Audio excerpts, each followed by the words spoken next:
Nomination खालामनाय जाहैगोन आरो बे हिसाबै जोङो दिनैहाय प्रस्तुत जादों जों रेडि गोबां रायजो राजाफ्रा फैगासिनो दङ बे हिसाबै जोङो थिग 11:30नि उनाव मिथिं जोबखांनायनि उनावहाय जोङो नमिनेशनखौ होनाय जागोन। बेसेबांसो रायजो राजाफ्रा दिनै नमिनेशन रायजो राजाखौथ' जों गोबां लिंहरदों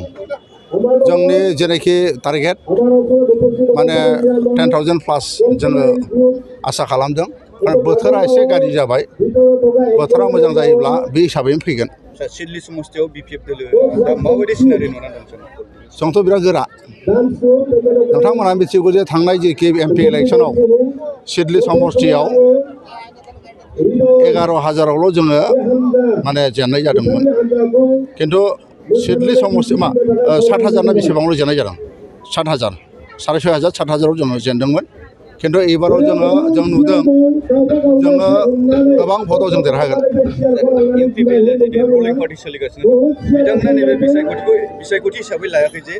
ओरैनो फ्रेन्ड्स नोंसोरजों लोगो बिसायख'थि गेलेगोन होननानै बेबायदि सिङाव बाथ्रा बुंदों राजु। बेथ' मिसा खोथा बिसोरो बेबायदिनो जोंजों लोगो होननानै जोंनि भटार जोंनि रायजो राजाफोरखौ सिखावै खावनानै लांगासिनो दङ दा बे जों बेखौ मिथिबाय आरो बिथांमोनहा बेबायदिनो बहुद मिसा खोथा बुङो रायजोनो बिसोरो आसनि होनो नागिरो माबा साख्रि होनो नागिरो माबा हा होनायनि खोथा बुङो सेल्फ हेल्प ग्रुपनो थाखा होनायनि खोथा बुङो गासिबो मिथ्या जेबो माने बिस्रा बेबायदि माने जे खोथा होनानै जेनाखि खोथाखौ लाखिनांगौ बे जायाखै बेखायनो बिथांमोना दा गोदान रन कौशल दिहुनदों गोदान आदब खायदा दिहुनदों खारन बिसोरो फुराना जेनाखि गावसोर खोथा होनायखौ मोनसेबो जाफुंहोनो हायाखै मावफुङाखै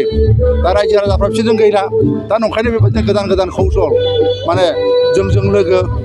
बेबायदि होननानै बुंदों आरो जोंनि रायजो राजाफोरनि सिङाव हाबनानै बेबायदि जोंनि रायजो राजाफोरखौ लांदों। सर गुर्जर मुसाहारि बिथाङा बुंबावदों जे इउपिपि आरो बिपिएफनि जे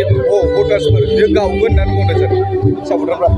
बिपिएफ आरो इउपिपिएलनि जे भटार्सफोर बेयो गावगोन होननानै गुर्जर मुसाहारि बिथाङा उजुति होदों। इउपिपिएल कंग्रेसनिया जोंनि भटआ खुनुदिन जेना खम जाया जोङो मिथिगौ थांनाय एमपि इलेक्सनाव अर्जन मुसाहारिया कंग्रेसनि जानानै जेनाखि भट गेलेदोंमोन खिन्थु जों मिथिदों बिथाङा माबोरै गेलेदों बोरैहाय गेलेदों सिङाव मा दं अर्जननि खोथा बुंनायजों जानाय नङा जोंना बिपिएफआ बिपिएफ जानानै दं आरो बे बिपिएफनि भटार रायजो राजाफोरखौ हाजारखि बुङा जेबो खालामनो हानाय नङा। ओरैनो बेसेबांसो भट लानानै देरहागोन सार सिडलियाव जोङो गोबां भटआव जों देरहागोन आरो बेयो एखे सियर सैथो जोंहा सरकार गैयाब्लाबो नोंथांमोना दा नुदोंना फैगासिनो दङ रायजो राजाफ्रा बे गतिके रायजो राजाफ्रा जोंखौ लुबैदों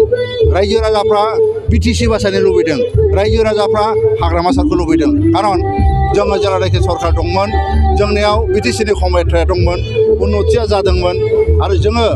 रिजनेल पार्टि बिपिएफ हिसाबै बिटिसिआव थानाय जेसेबां जोंनि ओनसोलनि रायजो राजा बयखौबो लानानै जोङो सान्थि जोङो रायजो खुंनो हादोंमोन जौगाखांनो हादोंमोन खिन्थु दानि बे इउपिपिएल सरकारा